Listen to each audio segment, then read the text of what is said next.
Segunda parte aqui. Trocas gasosas e circulação.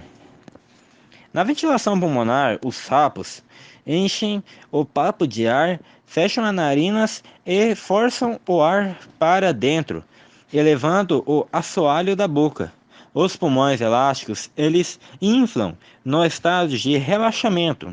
Esses órgãos, eles esvaziam-se. Os pulmões dos anfíbios são pouco desenvolvidos e comparados com os de outros vertebrados terrestres, e a boca e a pele, regiões muito vascularizadas, constituem importantes superfícies de trocas gasosas. O coração desses anfíbios, eles possuem 3 cavidades, 2 átrios e um ventrículo.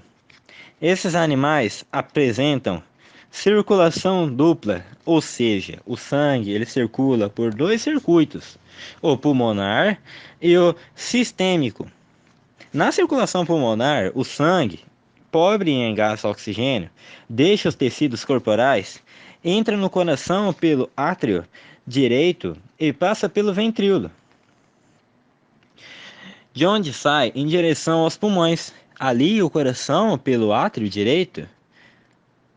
Ali o sangue ele é oxigenado e retorna ao coração pelo átrio esquerdo, passando então para o ventrículo. Na circulação sistêmica, o sangue ele é oxigenado, sai do ventrículo e é impulsionado para os órgãos do corpo.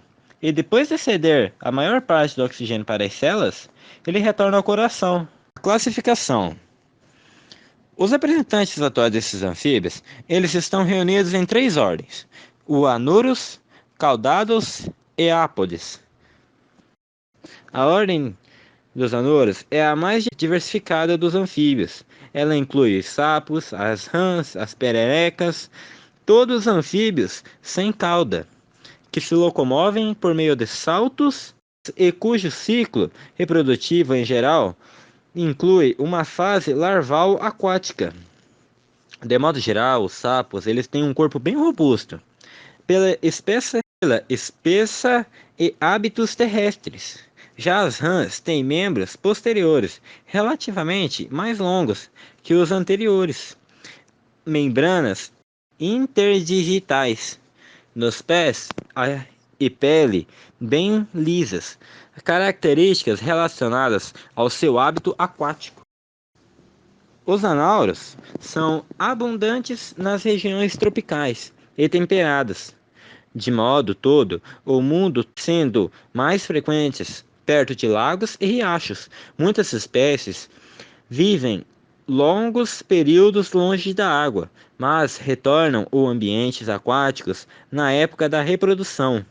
Nessa ocasião, podem formar grandes, barulhentos aglomerados devido ao intenso coachar dos machos, que buscam atrair fêmeas para o acasalamento.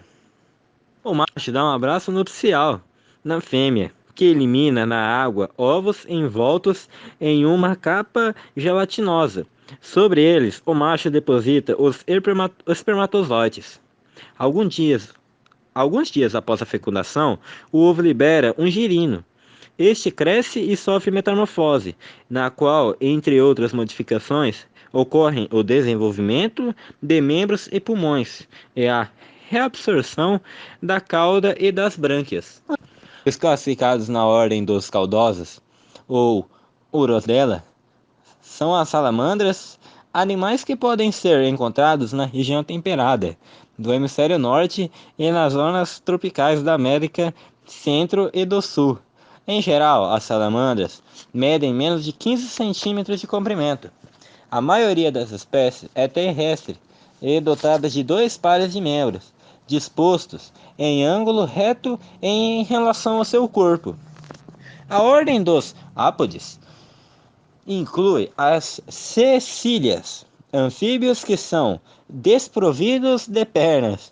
Esses animais possuem o corpo alongado e delgado, adaptado ao hábito fossorial, isto é, a escavação do solo. São encontrados nas florestas tropicais da América do Sul, da África e da Ásia. Peixes. Os peixes representam a maior classe em número de espécies conhecidas entre os vertebrados. Acredita-se que os peixes tenham surgido por volta de 45 milhões de anos atrás. Os peixes ocupam as águas salgadas dos mares e oceanos, e as águas doces dos rios, lagos e açudes. Nesse grupo existem cerca de 24 mil espécies, das quais mais da metade vive em água salgada. O tamanho médio dos peixes pode variar de 1 centímetro até cerca de 18 metros.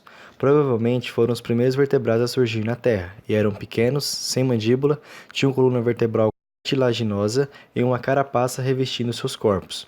Na evolução, houve uma série de adaptações que representaram aos peixes melhores condições de sobrevivência em seu habitat. Não ter couraça pesada, ser nadadores velozes, ter mandíbulas e poder morder. Antes limitados à filtração de partículas nutritivas suspensas na água ou depositadas e sendo presas de algum tipo de invertebrados, os peixes tornaram-se também eficientes predadores. Desde que surgiram, já ocupavam com sucesso os ambientes aquáticos salgados e doces, e continuam assim até hoje. Características que favoreceram a vida na água. Os peixes apresentam várias características que favoreceram o desempenho de suas atividades no ambiente que vivem. Entre elas destacam-se: corpo com formato em geral hidrodinâmico, isto é, achatado lateralmente alongado, o que favorece o deslocamento na água. Presença de nadadeiras, estruturas de locomoção que, quanto à localização, podem ser peitorais, ventrais, dorsais, caudais e anais. Corpo geralmente recoberto por escamas lisas, cuja organização diminui o atrito com a água enquanto o animal se desloca. Além disso, a pele é dotada de glândulas produtoras de muco, o que também contribui para diminuir o atrito com a água. Musculatura do tronco segmentada, o que permite a realização de movimentos ondulatórios. Respiração e circulação de sangue. A maioria dos peixes respira por meio de brânquias, também conhecido como guelras. A água entra continuamente pela boca do peixe, banha as brânquias e sai pelas aberturas existentes de cada lado da cabeça. Nas brânquias, onde existem muitos vasos sanguíneos, o gás oxigênio dissolvido na água passa para o sangue. Ao mesmo tempo, o gás carbônico que se forma no organismo do animal e que está no sangue passa para a água, sendo eliminado do corpo. O coração dos peixes tem duas cavidades, um átrio e um ventrículo, e por ele circula apenas sangue não oxigenado. Depois de passar pelo coração, o sangue não oxigenado vai para uma artéria e daí para as brânquias, onde recebe gás oxigênio.